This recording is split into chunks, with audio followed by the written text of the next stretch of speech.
Notre bonne nouvelle quotidienne, texte d'A.T. Jones et E.J. Wagoner. Comment ne pas se décourager malgré la chair? Ce que la foi ne pouvait pas faire, parce que la chair la rendait sans force, Dieu l'a fait en envoyant à cause du péché son propre Fils dans une chair semblable à celle du péché. Il a condamné le péché dans la chair. Romains 8, verset 3.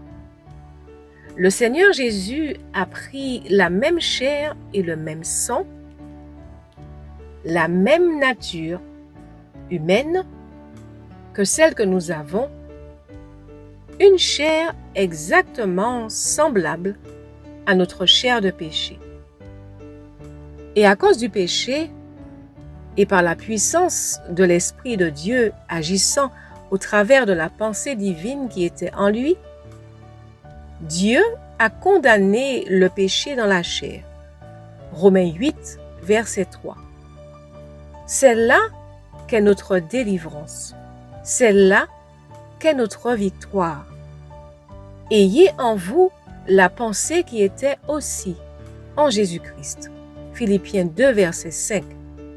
Je vous donnerai un cœur nouveau et je mettrai en vous un esprit nouveau. Ézéchiel 36, verset 26. Ne vous découragez pas à la vue du caractère pécheur de votre chair. C'est seulement à la lumière de l'Esprit de Dieu et par le discernement propre à la pensée de Jésus que vous pouvez voir autant de péché dans votre chair. Et plus vous voyez du péché dans votre chair, et plus vous avez de l'Esprit de Dieu. C'est un test infaillible.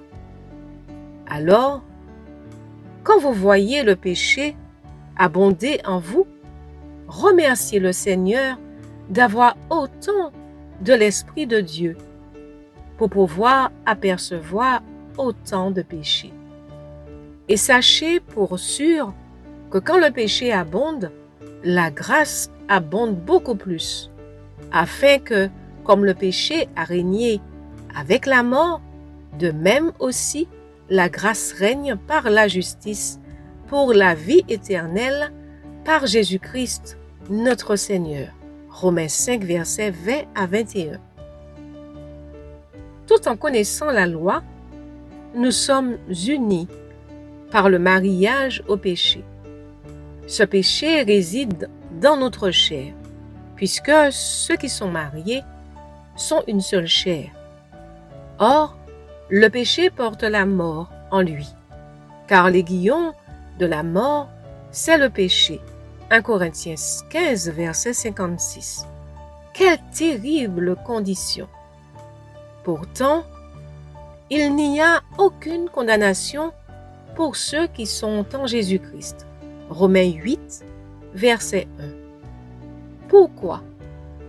Parce qu'il a accepté la malédiction de la loi afin que la bénédiction puisse venir sur nous.